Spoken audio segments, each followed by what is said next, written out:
Trade advertisements for Cry Terror promoted the husband and wife team of Virginia and Andrew Stone as the Rolling Stones, 6 years before a certain English R&B group released their first album. As producers, the Stones were sticklers for authenticity, preferring to shoot in real locations, not backlots or studio sets. In this case, the Stones rolled cross-country to achieve their goals. Jones' frantic drive to pick up the ransom money was filmed mostly around Los Angeles, while the tunnel climax was shot in a disused section of subway in Hoboken, New Jersey. In fact, there was a near tragedy when 11 crew members, including Inger Stevens and Rod Steiger, were almost asphyxiated by carbon monoxide fumes underground. In his autobiography, Steiger recalled the incident and, perhaps employing a little bit of hindsight, suggested that his 23-year-old co-star seemed oddly willing to breathe in the toxic fumes. A bizarre observation, if not for the fact that Inger Stevens tried to kill herself the following year with an overdose of pills and alcohol. Misery dogged the actress throughout what turned out to be a tragically short life. She immigrated from Sweden as a child, and after working as a teenage dancer and model in New York, was accepted into the Actors Studio. Cry Terror was only her second feature, and after 5 years of steady roles in movies and TV, she scored a huge hit in 1963 with the sitcom The Farmer's Daughter, which made her one of the most popular and recognizable young actresses in America. But Stevens had a penchant for falling in love with her co-stars, purportedly having affairs with Bing Crosby, Anthony Quinn, Harry Belafonte, and Burt Reynolds, among others. In 1970, producer Aaron Spelling created a new TV series for her, The Most Deadly Game.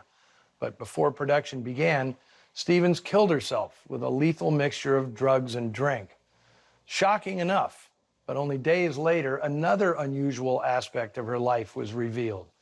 For the prior 10 years, Stevens had been married to actor-producer Ike Jones, a union kept secret from the public. In 1952, Jones had been the first African-American graduate from the UCLA Film School, and although he was drafted by the Green Bay Packers as a professional football player, he opted to work in the movies, eventually becoming vice president of Harry Belafonte's production company. Jones also produced the terrific Sammy Davis Jr. jazz movie A Man Called Adam in 1966. He and Stevens had agreed to keep their marriage a secret, afraid the public would turn on her for marrying a black man. Jones had to sue to gain legal control of her estate, the court agreeing only after Stevens' brother testified that the pair were, in fact, legally married. The death of Inger Stevens, at only 35 years of age, ended what would have been an amazing career, going by the talent and charisma she showed off in a body of work that lasted only 16 years. By contrast, her Cry Terror co-star, Angie Dickinson, won big at Hollywood roulette. She's enjoyed a grand life and prolific career, a charter member of the Rat Pack, style icon of the 1960s, and a hugely popular TV star thanks to her series Policewoman. Angie played a wide range of movie roles, stretching from Sam Fuller's China Gate in 1957 to Brian De Palma's Dressed to Kill in 1980, and dozens more since. And she's still going strong today. Okay, I'll be back next week, but in the meantime, drop us a note on Noir Alley social media feeds that you see right here, and let us know what you thought of today's film.